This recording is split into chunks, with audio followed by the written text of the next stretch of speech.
ঢাকার স্কুলে দিনাজপুর থেকে খাবার আসতেই মেয়াদ শেষ। মানহীন টিফিনে ক্ষোভ। ৫,০০০ কোটি টাকার স্কুল ফিডিং প্রকল্পে অনিয়ম, ঠিকাদারকে দুষছেন পরিচালক। খাওয়ার পর থেকে অনেক পেটে ব্যথা, কিরকম গন্ধ লাগছিল, যখনই আমরা খাচ্ছি তখনই গ্যাস লাগছে। খাবার মানগুলো খুব নিম্নমানের। প্রকল্প পরিচালক সংশ্লিষ্ট ঠিকাদারকেও কারণ দর্শানোর নোটিশ দিয়েছেন। তদন্ত কমিটি হয়েছে, সেই তদন্ত কমিটির রিপোর্ট পাওয়ার আমরা অপেক্ষায় রয়েছি। সারা দেশে নতুন উদ্যমে চালু হচ্ছে স্কুল ফিডিং কর্মসূচি। প্রায় ২০,০০০ স্কুলের ৩২ লাখ শিক্ষার্থীকে দেওয়া হবে পুষ্টিকর খাবার।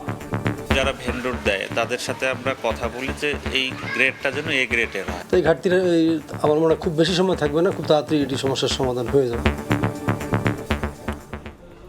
দেখছিলেন প্রধান শিরোনাম। রাতের সময় সঙ্গে আছি আমি গোলাম রাব্বি। এবার অন্যান্য শীর্ষ সংবাদ।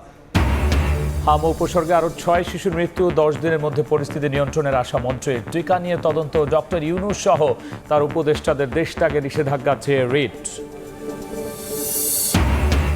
২৮২ সাংবাদিকের বিরুদ্ধে মামলার বিষয়ে সরকারের কাছে সুরাহা চায় সম্পাদক পরিষদ। প্রধানমন্ত্রীর সঙ্গে বৈঠক, ব্যবস্থা নেওয়ার নির্দেশ সরকার প্রধানের, জানালেন তথ্যমন্ত্রী। এলপি গ্যাসের নিরাপত্তা ঘাটতিতে প্রায় দুর্ঘটনা। যথাযথ কাঁচামাল না দেওয়ার দাবি খোদ নিয়ন্ত্রক সংস্থার। পরিমাপ নিয়েও প্রশ্ন। সারা দেশে ক্যাম্পেইনের পরিকল্পনা। এবং দেশের ৮ বিমানবন্দর ও ৬ রেল স্টেশনে ফ্রি ওয়াইফাই সেবা চালু। ২ বছরের মধ্যে প্রত্যেক নাগরিককে ডিজিটাল আইডি ও ওয়ালেট দেওয়ার ঘোষণা সরকারের।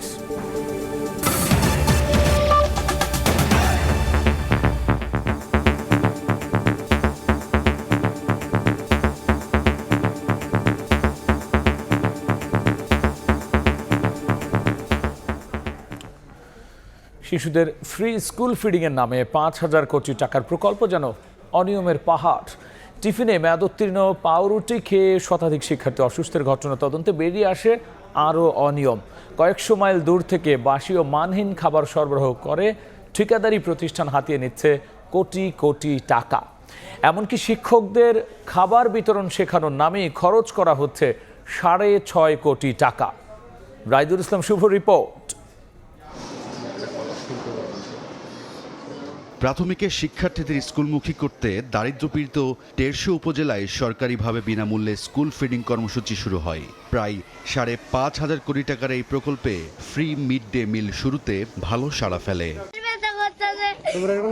কিন্তু গত ২২ এপ্রিল চাঁপাইনবাবগঞ্জে স্কুল ফিডিং খেয়ে ২০ জন শিক্ষার্থী অসুস্থ হয়ে পড়লে প্রকল্পটির খাবার নিয়ে অভিযোগ ওঠে। নারায়ণগঞ্জের রূপগঞ্জ উপজেলার কামতা ও ধামসি স্কুলে ডে মিল যেন ভাগ্য পরীক্ষা। কেউ পায় পুরো রুটি, কেউ পায় অর্ধেক। খাবার বিতরণ আর মৌসুমি ফল নিয়েও রয়েছে পাহাড় সমান অভিযোগ। মাঝে মাঝে পাই, এই যে শর্ট পড়েছে, আজকে পড়লো। কেউ ডিম পাইছে, আবার কেউ ২টা করে পাইছে, লাস্টে দাঁড়াইছে, হ্যাঁ আবার একটা করে রুটি আর কি মিল্ক করে আর কি নিচ্ছে। একটু আপনি দেখবেন যে আসলে কোনটা শক্ত কোনটা নরম। উপজেলার ইউসুফগঞ্জ সরকারি প্রাথমিক বিদ্যালয়ের চিত্রটা আরও উদ্বেগের।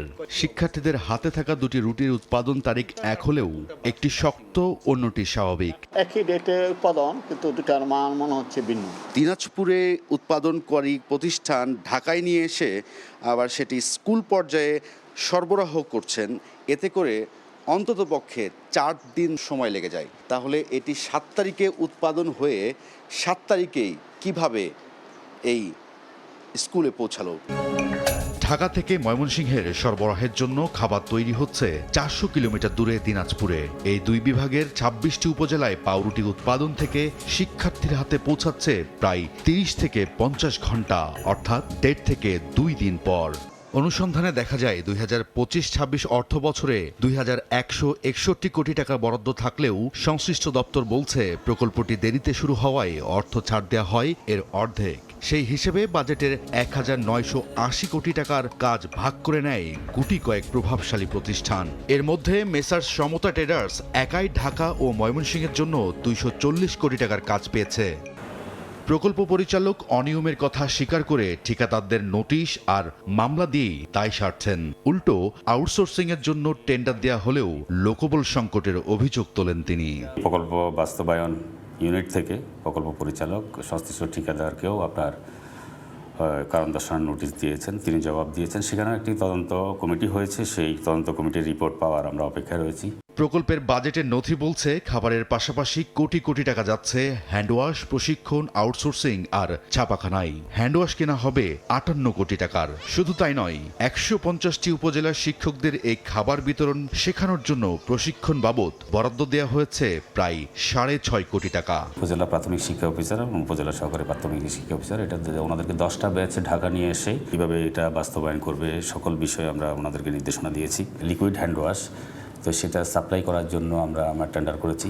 1.5 কোটি টাকার হ্যান্ডওয়াশ হয়তো শিশুদের হাত পরিষ্কার করবে, কিন্তু নিম্নমানের খাবার কতটা পুষ্টি যোগাবে শিশু স্বাস্থ্যে? রায়দুল ইসলাম শুভ, সময় সংবাদ, ঢাকা। এ বিষয় নিয়ে আলোচনার জন্য স্টুডিওতে যুক্ত হয়েছেন সহকর্মী রায়দুল ইসলাম শুভ। যাচ্ছি তার কাছে। রায়দুল, আমরা যেই বিষয়টা দেখলাম আসলেই একটা গুরুতর অভিযোগ, এবং হচ্ছে ঢাকা থেকে যেখানে বিভিন্ন শহরে যায় মানের প্রশ্ন আসায়, সেখানে উল্টো বাইরে থেকে এবং কত দূর থেকে আসে। এই ঘটনা কি শুধু দিনাজপুর টু ঢাকা না অন্য জেলায়ও হচ্ছে? ধন্যবাদ রাব্বি। আমরা এই যখন রিপোর্টটি সংগ্রহ বা অর্থাৎ তথ্যপত্র সংগ্রহ করতে যাই, তখন কিন্তু আমরা দেখতে পাই যে পুরো প্রকল্পটা কিন্তু সরকারিভাবেই আসলে দেওয়া হয়েছে, এবং দেশের বাইরে কিন্তু একটি সংস্থা আছে, তাদেরও কিন্তু বিনিয়োগ আছে এখানে। সেখানে দেখা যায় যে যারা কাজ পেয়েছে, অর্থাৎ ঠিকাদার বা সরবরাহকারী প্রতিষ্ঠান বলা হচ্ছে, তারা মূলত কিন্তু আমরা দেখেছি যে প্রায় 18টা প্রতিষ্ঠান, এই কোম্পানিগুলো দেশের 150টি উপজেলায় এই সংগ্রহগুলো করেছে। কিন্তু মানে যারা খাদ্যগুলো আছে, অর্থাৎ ডিম, দুধ, বান এবং সাথে সাথে আছে যেটি মৌসুমি ফল, অর্থাৎ এখন কিন্তু কলা আমরা দেখেছি। তো এই অনিয়মগুলোর মধ্যে সবচেয়ে বড় অভিযোগটা আসে, সেটি হচ্ছে খাবার যে রুটিটা আছে, সেই রুটিটার কিন্তু অনিয়ম। আমরা যদি একটু স্ক্রিনে দেখি, এখানে এই স্কুল যে ফিডিংটা আছে, তার মধ্যে কিন্তু পুরো প্রকল্পটা প্রায় 5.5 কোটি টাকা। সেই 5.5 কোটি টাকা 2025 থেকে 2027 সাল পর্যন্ত, অর্থাৎ 2 বছরের এই প্রকল্পের মধ্যে কিন্তু প্রধান অর্থাৎ রাজধানী ঢাকা এবং ময়মনসিংহ বিভাগ, 2 বিভাগের 26টি উপজেলায় একটি ঠিকাদার প্রতিষ্ঠান 240 কোটি টাকার মাধ্যমে কিন্তু কাজটি পায়। তাদের মূল কাজটি হচ্ছে এই ঢাকা এই 26টি উপজেলার ডিম এবং হচ্ছে যেই রুটিটি আছে, সেই রুটিগুলো আসলে সেক্ষেত্রে মূল উপাদান তো এটার খাবার, সেক্ষেত্রে খাবারের মান নিয়ে কি জানতে পাই? এটাই সবচেয়ে গুরুত্বপূর্ণ একটি বিষয় যেটি আমি আসছিলাম। যদি আমরা খাবারের মান নিয়ে কথা বলতে যাই, যেই সমতা ট্রেডার্স যে কাজটা পেয়েছে মূলত যেই 26টি উপজেলায় খাবার সরবরাহ করার জন্য, তারা শুধুমাত্র দিনাজপুর থেকে, অর্থাৎ দিনাজপুর থেকে ঢাকার দূরত্ব প্রায় 350 থেকে 400 কিলোমিটার। আবার ঢাকা থেকে সেই ময়মনসিংহের যে জেলা উপজেলাগুলো আছে, সেখানকার খাবার পৌঁছাতে প্রায় 500 কিলোমিটার পথ পাড়ি দিতে হচ্ছে। উৎপাদন করছে একটি জেলা থেকে 500 কিলোমিটার দূর, সেটি পৌঁছাচ্ছে শিক্ষার্থীদের হাতে কিন্তু 2 দিন পর। আবার কখনো কখনো দেখা যাচ্ছে যে সেই দিনের একটা, আমি যেমন সংগ্রহ করতে যে দেখেছি যে যেই দিন উৎপাদন হয়েছে সেই দিনই কিন্তু হচ্ছে যে যেই বানের রুটিটি, সেটি কিন্তু শিক্ষার্থীরা পেয়েছে। তাহলে সেই রুটিগুলো আসলে কিভাবে পৌঁছালো, এটা কিন্তু একটা প্রশ্ন থাকে। এটি নিয়ে আমরা কিন্তু আবার প্রকল্প পরিচালকের সাথে কথা বলেছিলাম। তিনি আবার সেখানে সবচেয়ে গুরুত্বপূর্ণ যে বিষয়টি বলেছেন, তাদের বিরুদ্ধে কিন্তু হচ্ছে যে ব্যবস্থা নেওয়া হয়েছে, অর্থাৎ কারণ কিন্তু সেক্ষেত্রে ব্যবস্থা নেওয়াই কি শেষ? এরপরে আর কি কিছু নেওয়া হচ্ছে? এটাই আসলে আমরা মূলত তার সাথে কথা বলছিলাম, প্রকল্প পরিচালক যিনি আছেন তিনি যেমনটা বলছিলেন। তো আমরা একটু প্যাকেজ রয়েছে, আমরা দেশের বিভিন্ন জেলায় এই প্যাকেজ খাবার নিয়ে, অর্থাৎ স্কুল ফিডিং নিয়ে কিন্তু হচ্ছে যে অনিয়মগুলো উঠে এসেছে চাঁপাইনবাবগঞ্জ, মাদারীপুর সহ বেশ কয়েকটি জেলায়। সেটি নিয়ে আমাদের অন্য এক সহকর্মী সেই প্রতিবেদনটি তৈরি করেছে, আমরা একটু দেখে আসবো সেটি। শিক্ষার্থীদের স্কুলমুখী করতে প্রয়াত প্রধানমন্ত্রী বেগম খালেদা জিয়া খাদ্যের বিনিময়ে শিক্ষা নামে চালু করেছিলেন স্কুল ফিডিং কর্মসূচি। শিশুদের বিনামূল্যে খাবার দেওয়ার সরকারি উদ্যোগ আবারও ফিরছে নতুন উদ্যমে।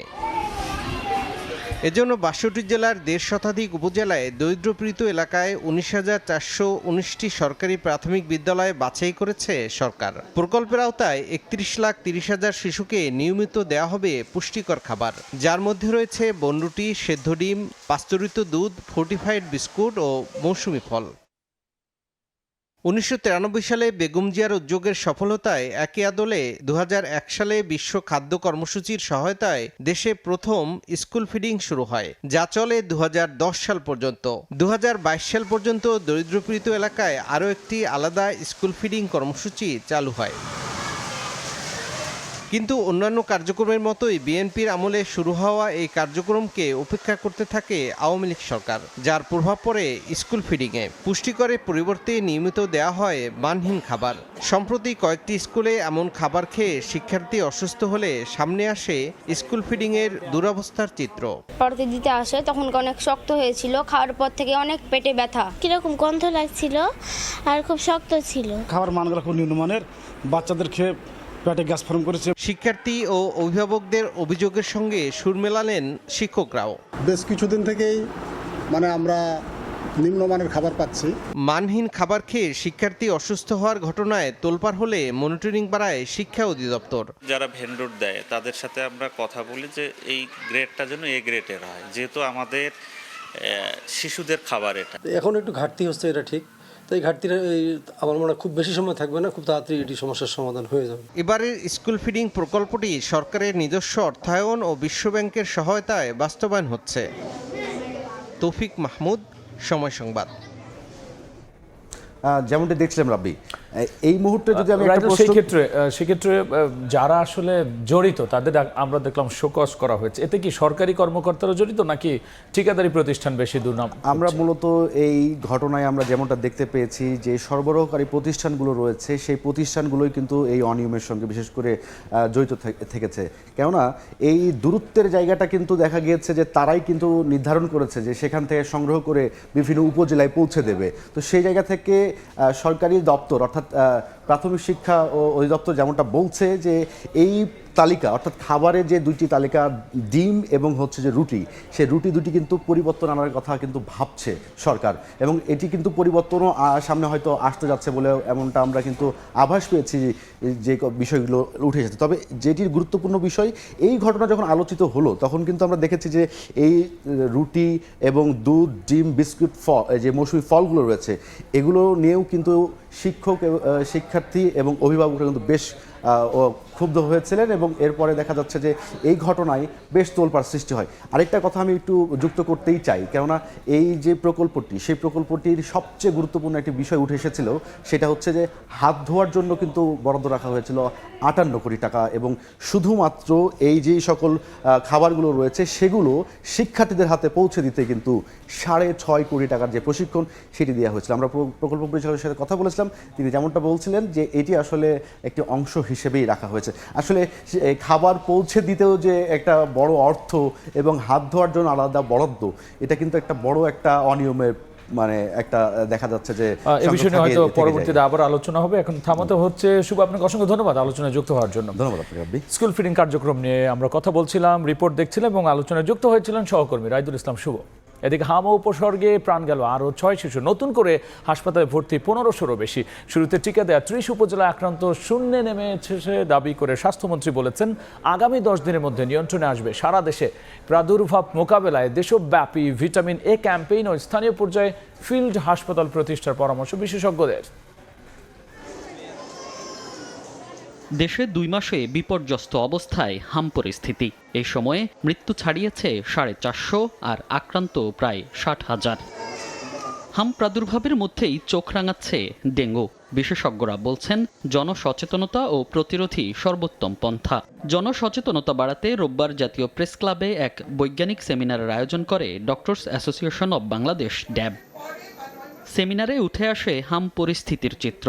এ সময় হামের প্রাদুর্ভাব মোকাবেলায় দেশব্যাপী ভিটামিন এ ক্যাম্পেইন, মায়ের বুকের দুধ খাওয়ানো নিশ্চিত করতে প্রচারণা বৃদ্ধি, স্থানীয় পর্যায়ে ফিল্ড হাসপাতাল করা এবং পিআইসিইউ সক্ষমতা বাড়ানোর পরামর্শ দেন বিশেষজ্ঞরা। আলোচনা হয় ডেঙ্গু প্রতিরোধে সচেতনতা নিয়েও। Qdenga is a dengue vaccine. বিশ্বের বিভিন্ন দেশ এটি ব্যবহার করছে, প্রায় 41টির মতো দেশ। আমাদের দেশে ব্যবহার করা যায় কি যায় না সেটি নিয়ে একটি highly empowered and technical committee করে বিবেচনা করা যেতে পারে। আক্রান্ত শিশুদের আসলে ঢাকায় আনতে আনতে তাদের অবস্থা আরো অনেক কাহিল হয়ে যায়, এজন্য ফিল্ডে হাসপাতাল খোলার উদ্যোগ নেওয়া প্রয়োজন। 30 উপজেলায় হামের রোগে শূন্যে নেমে এসেছে দাবি করে মন্ত্রী বলেন আগামী 10 দিনের মধ্যে নিয়ন্ত্রণে আসবে সারা দেশে। পুষ্টির অভাব একটা বিশাল কারণ এই হাম থেকে ম্যাক্সিমাম রোগী নিউমোনিয়াতে চলে যাচ্ছে। অ্যান্টিবডিটা আমরা আগামী 10 দিনের মধ্যে ওই পিরিয়ডটাও শেষ হবে। হাম সহ যে কোনো সংক্রামক রোগ নির্মূলে চিকিৎসার চেয়ে প্রতিরোধে গুরুত্ব দেওয়ার অনুরোধ জানান স্বাস্থ্যমন্ত্রী।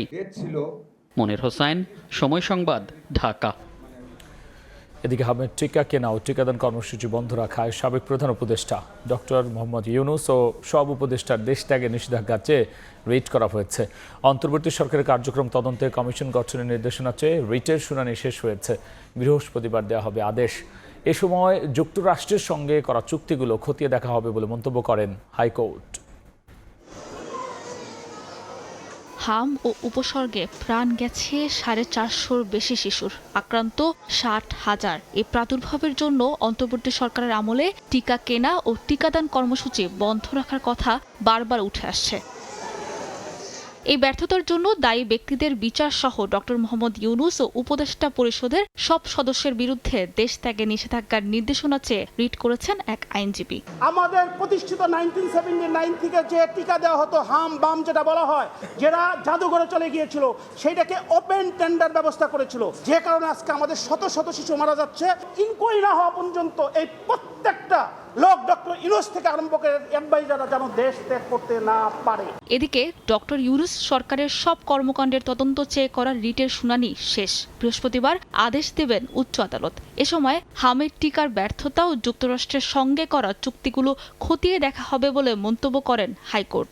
সরকার, আপনি একটা কমিশন অফ ইনকোয়ারি করেন এবং ইউনূস অ্যাডমিনিস্ট্রেশনের পুরাটা আপনি দেখেন যে উনি কি করেছেন না করেছেন। অন্যদিকে বিদেশি মোবাইল ফোন কোম্পানি ও ডক্টর ইউনূসের মালিকানাধীন গ্রামীণ টেলিকমকে বাড়তি সুবিধা দিয়ে করা টেলিকমিউনিকেশন নেটওয়ার্কিং ও লাইসেন্স পলিসি কেন বাতিল করা হবে না জানতে চেয়ে রুল দিয়েছেন হাইকোর্ট। এসব রিটের ভবিষ্যতের উপর নির্ভর করছে অন্তর্বর্তী সরকারের গৃহীত নানা পদক্ষেপের বৈধতা। সাবিনা মজুমদার, সময় সংবাদ, ঢাকা। 282 সাংবাদিকের বিরুদ্ধে মামলার বিষয়ে সরকারের কাছে সুরাহা চায় সম্পাদক পরিষদ। দুপুরে সচিবালয়ে প্রধানমন্ত্রীর সঙ্গে বৈঠক শেষে সম্পাদকরা বলেছেন, গণতান্ত্রিক আচরণ অব্যাহত রাখলে সরকারকে সহযোগিতা করবেন তারা। এ সময় তথ্য সম্প্রচার মন্ত্রী বলেন, মামলার বিষয়ে প্রয়োজনীয় ব্যবস্থা নেওয়ার নির্দেশ দিয়েছেন সরকার প্রধান। সচিবালয়ে প্রথম আলো সম্পাদক মতিউর রহমান, ডেইলি স্টার সম্পাদক মাহফুজ আনাম, নিউজ সম্পাদক নুরুল কবির সহ সম্পাদক পরিষদের নেতারা রোববার দুপুরে প্রধানমন্ত্রী তারেক রহমানের সঙ্গে ঘণ্টাব্যাপী বৈঠক করেন তারা। খুবই আন্তরিকতার সঙ্গে উনি এটা গ্রহণ করেছেন। 284 সাংবাদিকের বিরুদ্ধে মামলা হওয়ার কথা উল্লেখ করে ডেইলি স্টার সম্পাদক বলেন, সাংবাদিকদের বিরুদ্ধে এত মামলা গণতান্ত্রিক পরিবেশ ও সরকারের ভাবমূর্তির জন্য ভালো নয়। প্রায় 282 জন সাংবাদিকদের বিরুদ্ধে বিভিন্ন ধরনের মামলা হচ্ছে এবং তার মধ্যে 94 জন হত্যা মামলার তারা আসামি হিসেবে। তো সেটা আমরা প্রধানমন্ত্রীর কাছে সেই লিস্ট দিয়েছি। এটা গণতান্ত্রিক দেশের পরিবেশের জন্য ভালো নয়, এই সরকারের ভাবমূর্তির জন্যও ভালো নয়। নিউজ সম্পাদক জানান, গণতান্ত্রিক মিডিয়া গড়তে সম্মত হয়েছেন সরকার প্রধান। গণতান্ত্রিক আচরণ অব্যাহত থাকলে সরকারকে সহযোগিতা করবে সম্পাদক পরিষদ।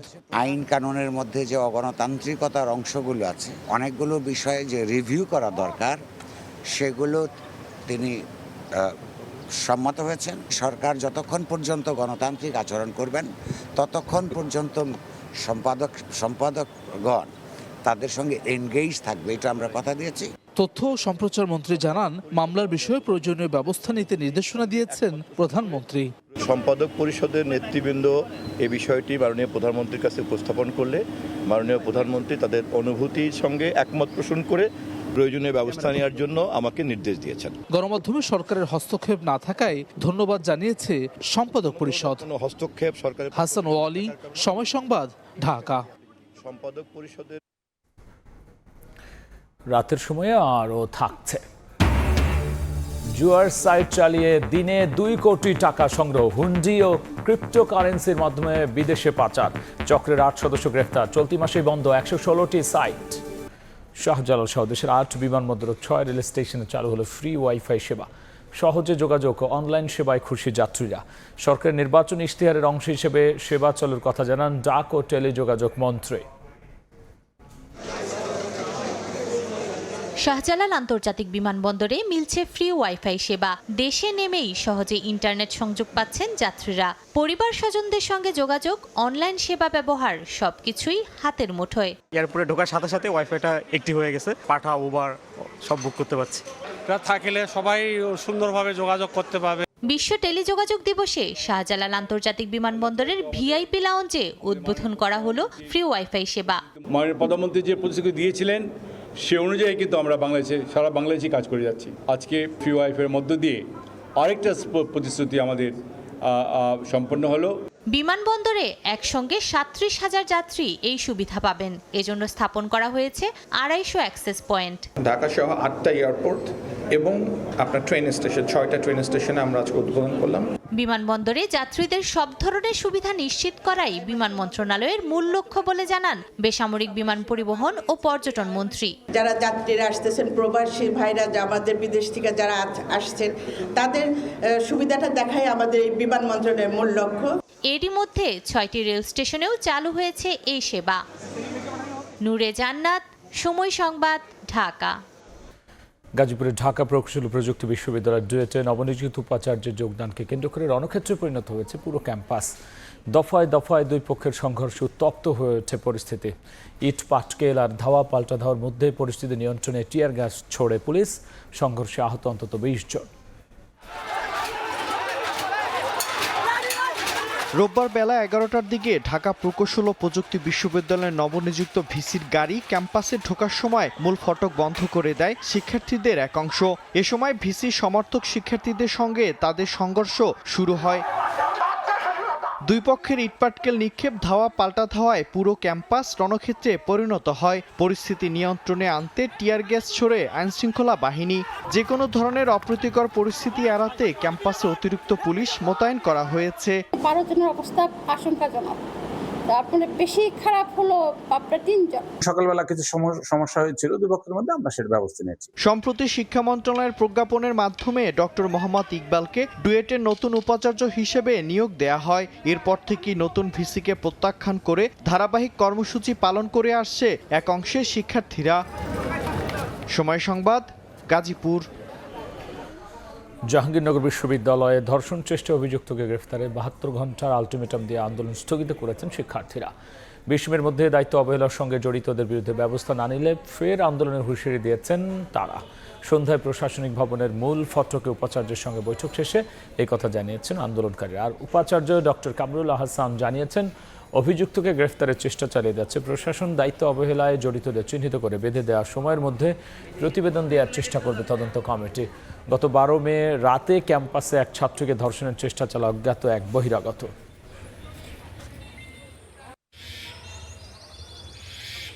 এবার বাণিজ্যের সংবাদ।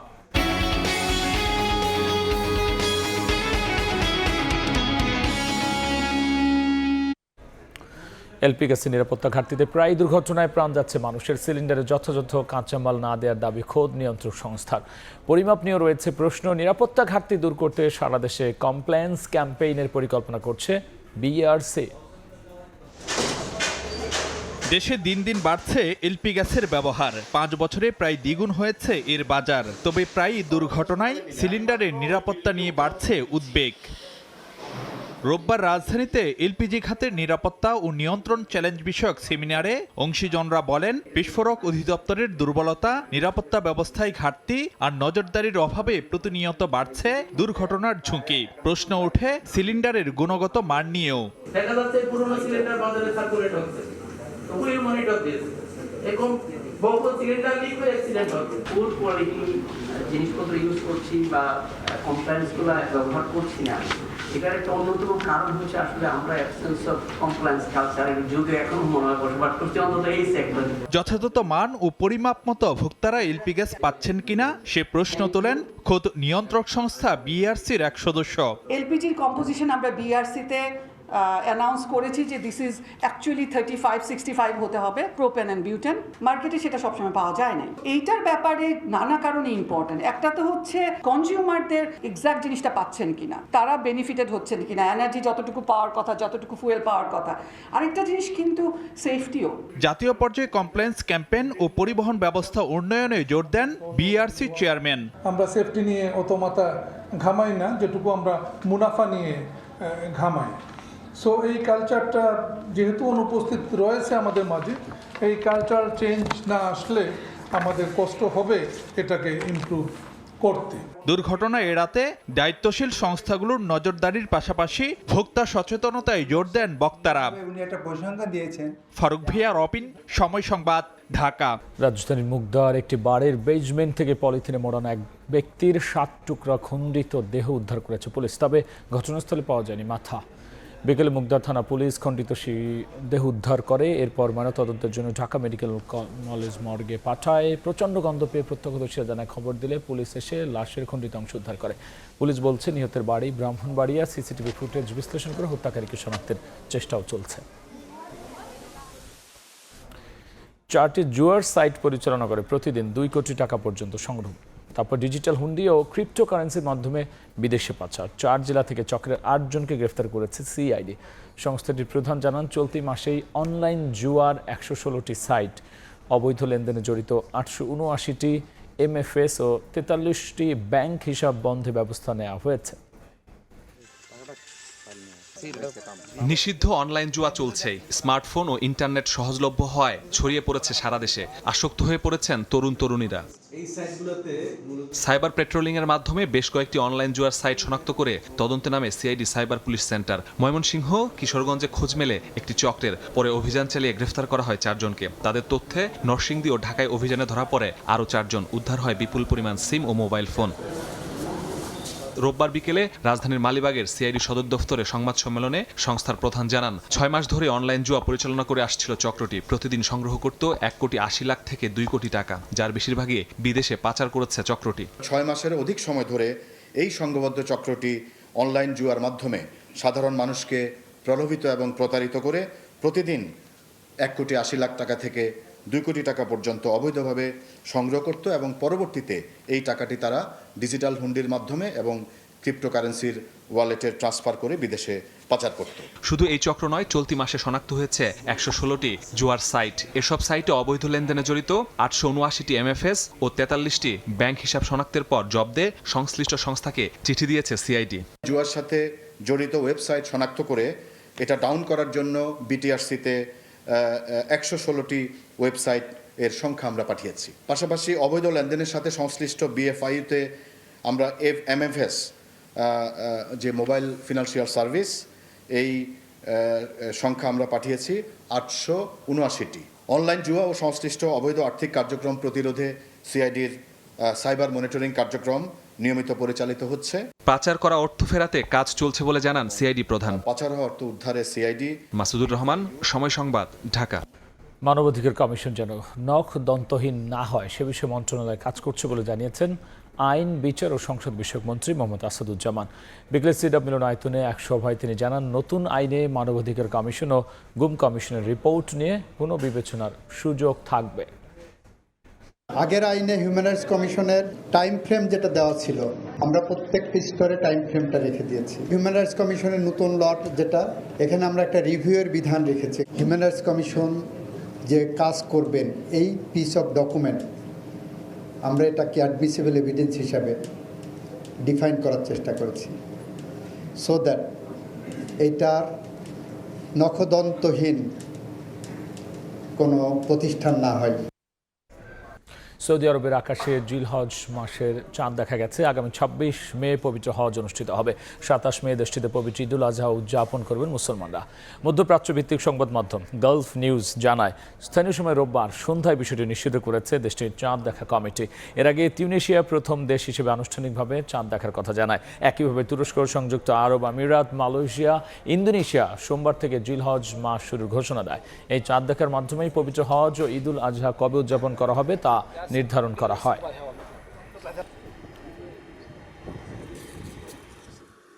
এ পর্যায়ে শীর্ষ সংবাদ জানিয়ে দিচ্ছি আরও একবার। ঢাকার স্কুলে দিনাজপুর থেকে খাবার আসতেই মেয়াদ শেষ, মানহীন টিফিনে ক্ষোভ। 5,000 কোটি টাকার স্কুল ফিডিং প্রকল্পে অনিয়ম, ঠিকাদারকে দুষছেন পরিচালক। হাম উপসর্গে আরও 6 শিশুর মৃত্যু, 10 দিনের মধ্যে পরিস্থিতি নিয়ন্ত্রণের আশামন্ত্রী। টিকা নিয়ে তদন্ত ও ডক্টর ইউনূস সহ তার উপদেষ্টাদের দেশ থেকে নিষেধাজ্ঞা চেয়ে রিট। এবং 282 সাংবাদিকের বিরুদ্ধে মামলার বিষয়ে সরকারের কাছে সুরাহা চায় সম্পাদক পরিষদ। প্রধানমন্ত্রীর সঙ্গে বৈঠক, ব্যবস্থা নেওয়ার নির্দেশ সরকার প্রধানের, জানালেন তথ্যমন্ত্রী।